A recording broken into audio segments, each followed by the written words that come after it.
huge series sweep for the Braves today, and you get into the biggest division series of the year. Let's get right into it.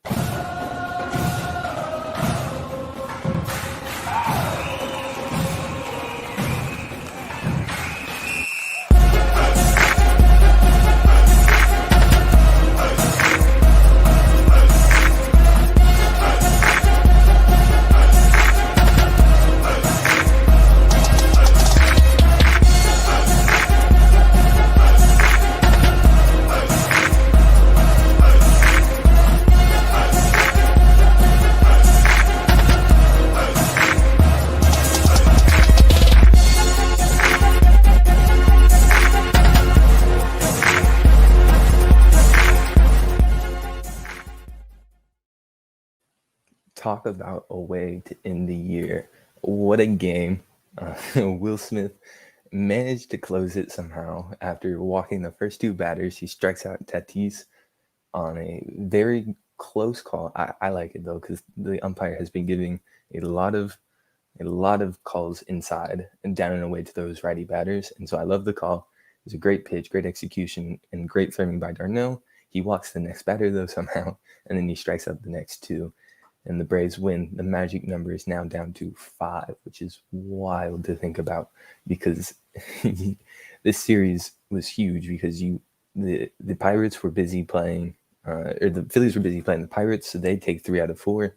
And yes, the game was definitely too close to comfort. Would prefer so many missed opportunities by the Braves, not just in this game alone, throughout the whole entire year. It's been really a theme of missed opportunities. However, today, it didn't matter that you missed so many run scoring times, because you were able to still come out with the win thanks to big hitting, home run by Jock, the Darno and Riley doubles, the Adrian's a single, and then the Arcia double, which scored a run. Yeah, just win the series. You take 2 out of 3, the magic number is down to 1, and then you have 4 games left to win 1, and the Phillies have 3 left to lose 1. And it makes it pretty easy to win the division. But let's get into the series. On Friday, you played 2 games. Just really quickly, the first game was a resumption of a 7-inning game, fake baseball, as a lot of people like to call it on Twitter, because 7 innings are just so short. Duvall had another home run, but Will Smith blew that game actually with a home run to Tatis in the 7th to win the game. But you win the second game because Max Fried throws an absolute gem. Complete game Maddox, 98 pitches. Let's see if I have the stat here. Don't have the strikeouts on that. I believe it was 5. I might be wrong on that. Riley has another RBI single, Swanson 2-run home run, and the Padres and a Duvall RBI single in the 6th give you the scoring. Yes, exactly. You always see like Dalton, always him and a couple of the official guys tweeting about how it's fake baseball. So free pitches a gym on Friday, and you win that game. Complete game Maddox. Saturday, you have maybe one of the most exciting games the Braves have played all year. Really felt like playoff baseball. You win 10-8 over the Padres in 10 innings. Once again, not a great outing, 4 1/3. Yes, big day for Atlanta for sure. 2 wins, 2 big wins. The Falcons get back into the standings, and then the Braves gain another game on the Phillies. Last night, pitched 4 2/3, 7 hit, 7 run. The Braves had tied the game at 3 because of 2 Riley RBI singles, and then all these RBI single. However, right after that, it gave up the grand slam to Machado. I believe that was his only hit of the series, actually. Maybe one of 2 hits in the series. And then you have, but in the 6th, right after that, though, you have the Jock Peterson double. Can't say how big of an addition he's been. He hit the home run today to start the scoring. And then Soler hit the 3-run home run once again. Trade deadline acquisitions is just amazing for Anthopoulos. He knows how to get those for really cheap. I don't even remember what we gave up for Soler. Can't remember. And then Jock Peterson was just Bryce Ball, I believe. And then, but you down to your last strike of the game because The bullpen cannot hold on to a game to save their life, it feels like half the time. But Rosario, once again, another big addition. Game-tying RBI single, and it goes to extras. Probably shouldn't have gone to extras. A d'Arnaud double was called back because it was foul. It definitely seemed like it was fair. At least it looked like it hit the dock. I would have called it fair personally. But, you end up winning the game because, once again, Soler double, those additions coming through, all these sac fly. We actually learned how to play ABC baseball with the sac fly and the extras. And then Will Smith looked amazing last night. Obviously, a different story tonight. Yes, there we go. He's amazing at trades, but free agents outside of the 1 year of Josh Donaldson and Ozuna last year, you're paying $40 million for Will Smith. You're playing Shane Green, Carlos Rodon. I would love to see him in a Braves jersey. I don't think Liberty Media lets that happen because of the money. I'm scared that we don't even have Duvall after this offseason. $7 million for a 30 home run, 100 RBI type of dude, even though he's hitting 220. No one cares about average anymore. Hopefully you can obtain those pieces still in the offseason, but hopefully that's still a little bit away because hopefully you make a good, deep playoff run. And then tonight you have the scoring. Obviously starts with Jock Peterson. I said that. The d'Arnaud doubles with Riley's. The d'Arnaud and Riley double back-to-back or in between each other, whatever it was. Drives in Riley. Adrian's single scores d'Arnaud. And then the Padres get back into it because of our 2 RBI triple and then a Machado single.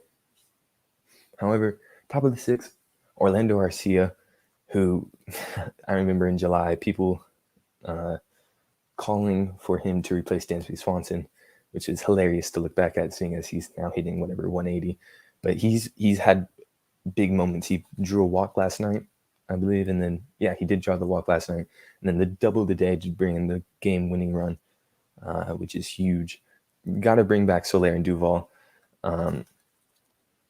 Yes, 100%. Soler and Duvall, I would love. Rosario has been on fire recently. Does Soler still have a hitting streak? I'm not certain about that, but he's been on a tear. Duvall's been on a tear.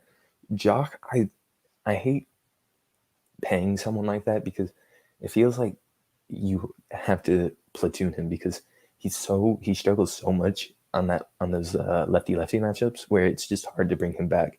And then Jacob Webb obviously gave up the runs tonight after the Tom Glavine was talking about it, and he was talking about how you come in and you run a sprint. It's not the same as running a marathon, but it really is because you're training in the same amount of ways. So him having to pitch so much and so often, it's really taking a toll on him, clearly, mentally and physically, because he's young. He's still figuring it out. Rosario still has a year. Maybe. I don't actually know. Let me check that actually real quick. I would love to see him back, though, because he's just been huge to the Braves, hit the cycle, exactly a week ago now. And then just it feels like every time we need a clutch solo home run, he's up to bat and he just he crushes those inside sliders. I swear, he does not miss those. Where can I find this? All right, he's signed. Okay, no, he does not have an option. It says he's signed through 2021. 1 year, $8 million for this year. And then Will Smith. I've said this before. I'll say it again. I wouldn't trust Will Smith with anything, and it's incredibly stressful to have a manager who will constantly go against what the whole community wants, because everyone wants Will Smith to not be closing anymore. Matzik, Jackson, Minter have all looked consistently better. I know whoever that was, Matzik, today struggled. But Minter comes in, cleans up messes so well. Luke Jackson comes in and cleans up messes so well. And they have closer stuff, and so I don't understand why there at least hasn't been given a shot. I feel like a broken record, though, every single time I have to come on and say, Will Smith almost blew again. I remember a few weeks ago. who would stay and who wouldn't. Yeah, Heredia and Almonte can't be Heredia. Yes, Almonte not so much. Almonte's definitely struggled this year. Heredia has been huge in certain moments. A lot of doubles, which I love to see from outfielders. But if it comes down to it, I would obviously rather have Rosario. He's just a more professional hitter on the team. The Braves did throw a bullpen game today.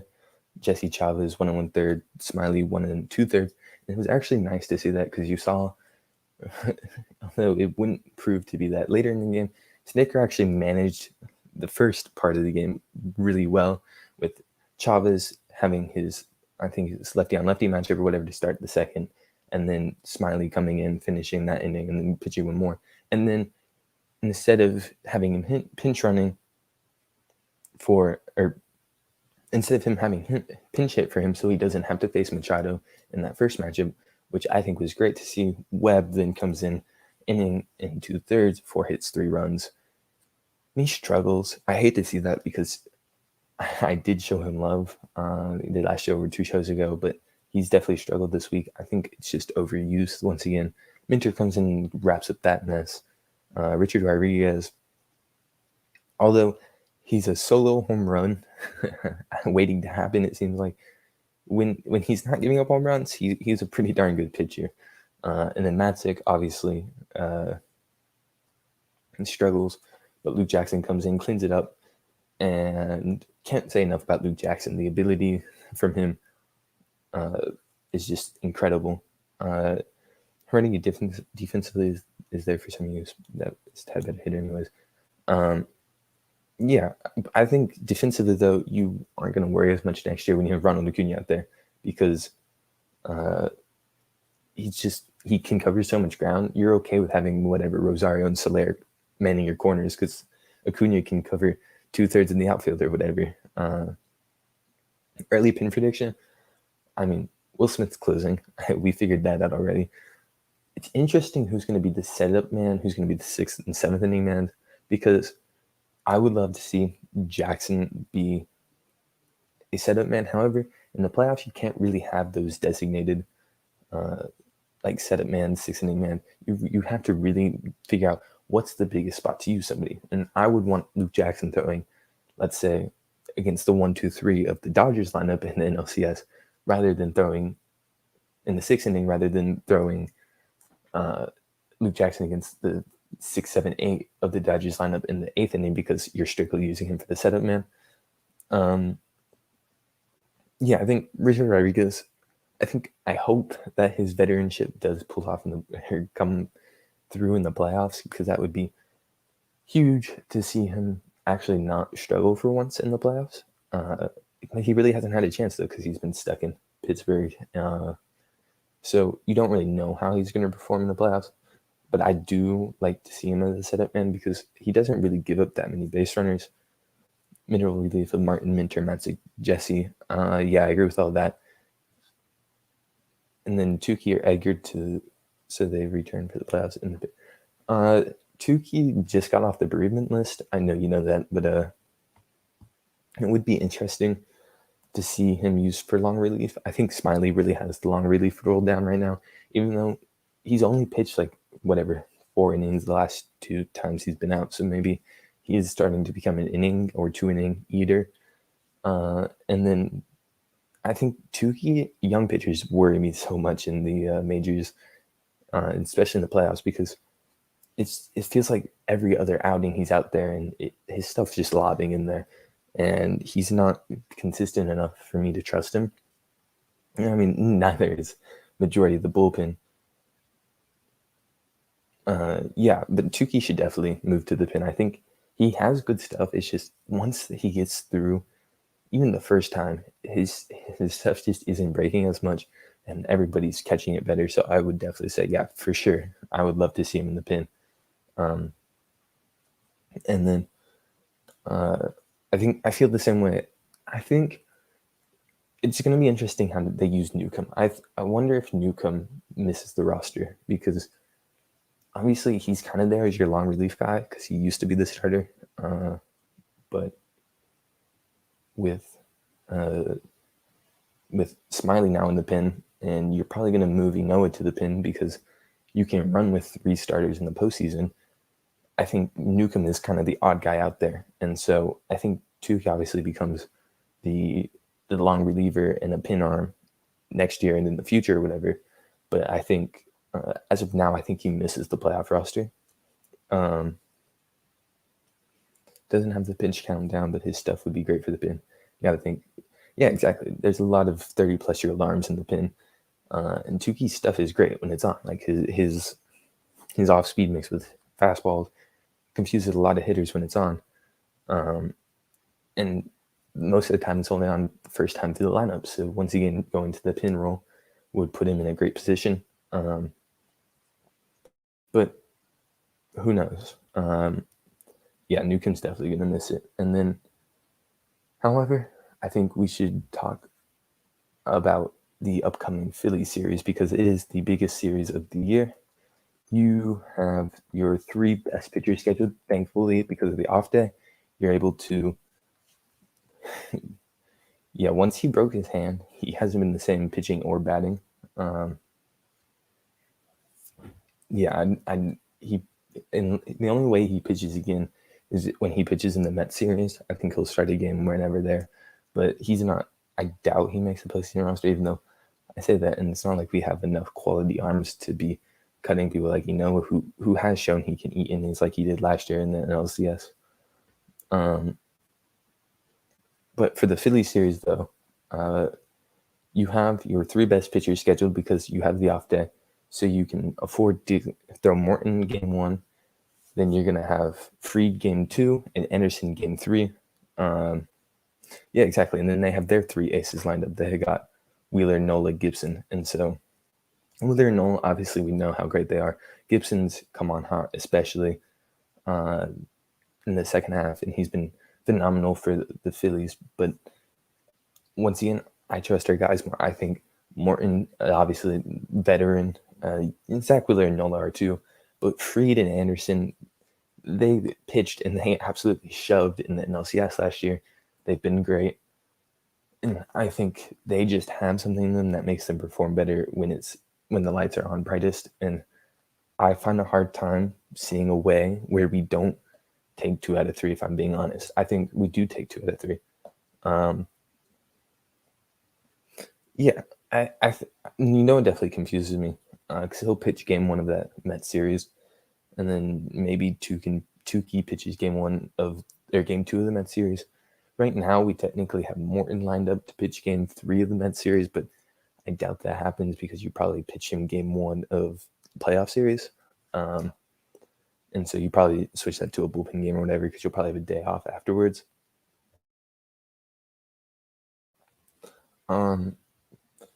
But, I mean, this is what baseball is played for, though. I mean, you think of the Yankees and Red Sox during whatever the early 2000s and however long that rivalry has been going on for. You have all these amazing division rivalries that come down to the final games of the season. And this is what you have to make. And it wouldn't come down to this if you could have just early in the year, if you had made moves earlier, if you don't lose Acuna, you probably win a couple more games. If you can convert a save and the bullpen doesn't blow a lead in the first 2 months of the series, these games don't matter. You're playing for you're probably not even playing for seeding because the Brewers are just considerably so much further ahead of you. But that didn't happen. And so now you're stuck in a series where you had to take 2 out of 3 pretty much. And the Phillies know that they have to take 2 out of 3 as well, if not sweep, because if the Braves, every single time the Braves win a game in the series, though, the magic number goes down to 2. The magic number is at 5 right now. And if you can get it down to 2, you get it, or if you get it down to 2 every time, you take 2 out of 3, it's down to 1. And you have 4 games left because you'll make up the Rockies game unless you don't need to. So the only way you play the Rockies game is if you lose out the Mets series, the Phillies win their final series against the Marlins, and you take 2 out of 3. And then you'll be stuck playing the Rockies, and you'll either win the division or you won't. And so it's really I believe the atmosphere for a Tuesday game, Tuesday, Wednesday, and Thursday game is going to be through the roof. And then, especially if you take 2 out of 3, that Friday game and those weekend games are going to be insane because everybody knows there's going to be a chance to clinch. And here's the problem though that I had with the lineup today. Every game matters at this point, and so with every game mattering so much, you have to put out your best 8 fielders and your best one of your best pitchers, obviously, but you can't put out your best 9 and not have Duvall in the lineup. I don't care if you're playing the lefty-lefty matchup or the lefty-righty matchup for Jock Peterson. You need Duvall out there consistently, in my opinion, as he's your best fielder, and then you need to have your best 9 out there. Would you say the Cardinals are the biggest threat to the Dodgers or the Giants in the National League? And could they make the Cardinals? Like you said, they do have the magic pixie ducks. 16 straight now. I would say they are the biggest threat in the National League right now to the top seeds, because to the Dodgers right now, it's a 1-game series. And I wouldn't want to play the St. Louis Cardinals in a 1-game series right now. I wouldn't want to play the St. Louis Cardinals in a series ever again, because they just find a way, inches or like crazy hits, something just always breaks their way, it seems, in a playoff series when they are destined to win. And with Molina retiring after next year, I think they've got one more run in them somehow. And the Giants, the Giants are such a weird team. They have no hitter with more than 28 home runs or whatever. Brandon Belt leads them with 28 home runs, I believe, unless he hit one today. So I don't know how the Giants are going to perform in a playoff series. We really haven't seen a team like the Giants, with their age and veteranship, be this good, but also like ABC baseball by then. And then the Dodgers are in the wild card, and in a 1-game series, anyone can win. Like, even if the Dodgers were playing the Marlins, there's still a chance the Marlins win that series because it's one singular game. But yeah, I would say the Cardinals. If I were the Dodgers or Giants, I would be more worried about whoever comes out of that wild card game more so than whoever comes out of the NLDS matchup, because in all honesty, the Brewers, their pitchers are incredible. They're on another world. But their offense, it seems to go silent at times. And I don't know. The Brewers are just a question mark to me, I think. So many people I don't know. And then the Braves are so incredibly inconsistent, a bad bullpen, an offense that doesn't know how to play ABC baseball. I mean, yeah, we're youthful and fun and energetic or whatever, and we can have clutch moments, but we don't have a manager who throws out the best pitcher every single time possible. He doesn't put out the best 9 possible. And so, yeah, I would say that St. Louis is the scariest team to face if I were the Giants or Dodgers right now, excluding the Giants or Dodgers, depending on which one you are. But like I was saying, best 9 has to be out there at this point in the year. I love that it took 6 months for Snicker to move Albies and adjust the lineup and move Albies out of the one spot. It's been like 2 months, way too long since that move happened. And then putting Freeman in the 2-hole, it fits his hitting style better, in my opinion. I think you can get the leadoff guy on, or he gets a chance to come up with 1 out instead of 2 outs. Because so often when he's at the 3-hole, he comes up with 2 outs, he gets hit, and it's wasted because there's 2 outs already. But if he can get on with 1 out, or if there's someone on first and third, double him home, whatever, it's just a different story with him at the 2-hole. And then Soler as the leadoff hitter, he looks so just wonderful in the leadoff spot. And so, I mean, the lineup cards, yes, but are an improvement, but you still have to have Duvall out there. I just don't know how much Albi's style fits the 2-hole. I think when Ronald went down, I think it might. I think when Ozzy's in the 2-hole, works well when Ronald's leading off, because I think there's something there, that connection. It allows them to they like feel more comfortable. It seems like when they're hitting next to each other. But Freeman at 2 is just so much better to me, in my opinion. It outweighs the fact that when they're hot or whatever, that they should be 2 and 3. Because Albies right now is ranking at number 3, and Riley staying at 4 is exactly where he needs to stay. But who knows? Because we don't play with them every day. We don't know 100% their strengths. We get the analytics, we get the eye test, but we don't play with them. We don't talk with them. So all you have to do at this point is hope that Snicker is putting out the best possible, because it's the same situation with Florida and how infuriating Dan Mullen is about not playing the best 11 players. But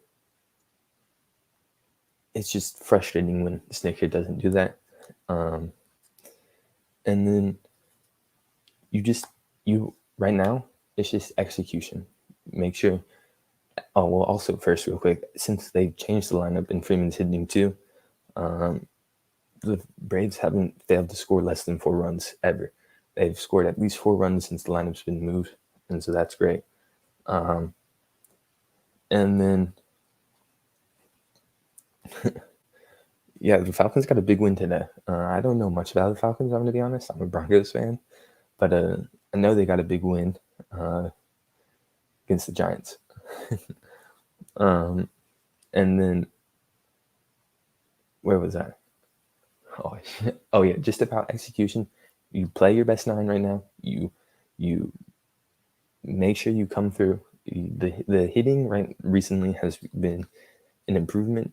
There's definitely seems like there's less swinging for the fences every single at bat and more taking a couple pitches. Glavin was talking about it today, where it's like when they're hot, you love it when guys are swinging at the first pitch and they're hitting home runs first pitch at the park, and you're getting double after double after double, like back to back to back on pitches. But when you're not hitting well, you need to learn how to take pitches. And it's so infuriating because Albies was going through a cold streak earlier in the season. And I swear, he went like 0 for 7 over 2 games or whatever it was.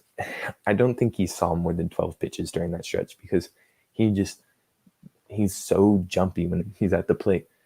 And it's one of the things I love about Albies. It's one of the things I hate about Albies because he doesn't know how to take pitches.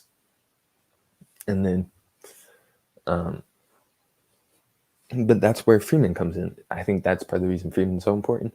At 2 and Albies at 3, that's part of the reason I like it so much, because you get somebody like Freeman who's going to take pitches, who's going to make the pitcher work, who will foul you off and take an 11 pitch at bat, and the pitcher finishes it off. He's like, ooh, and that was a battle. And then you have Albies who's going to come swing at the first pitch.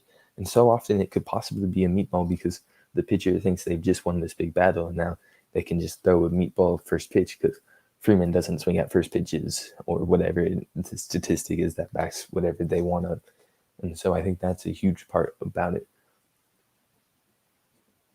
But overall, though, you can't say too much about the Braves this week. They went 6-2 if you're counting the suspended game, because you went 3-1 in the Diamondbacks, and you swept the series against the Padres. So it was a big week for the Braves. You managed to lower the magic number by 6. Well, whatever, 8, because the Phillies took 2 losses, whatever it was. But now it's down to 5, and it's all about execution, execution, execution. And if you can do that, and if you can get timely hitting, all I know is that you can make long playoff runs. We saw in the Nationals 2 years ago make one of the greatest playoff runs of all time because they knew how to pitch. They had 3 high-quality starting pitching, which we do. They had the ability to get big hits and timely hits, which we do, and they had a good enough bullpen. And if our bullpen can be good enough, there's always a way. And I think it ultimately does come down to the bullpen, because I have faith in Morton, Fried, and Anderson going out there and pitching their butt off absolutely every single night in the playoffs and throwing 5 innings.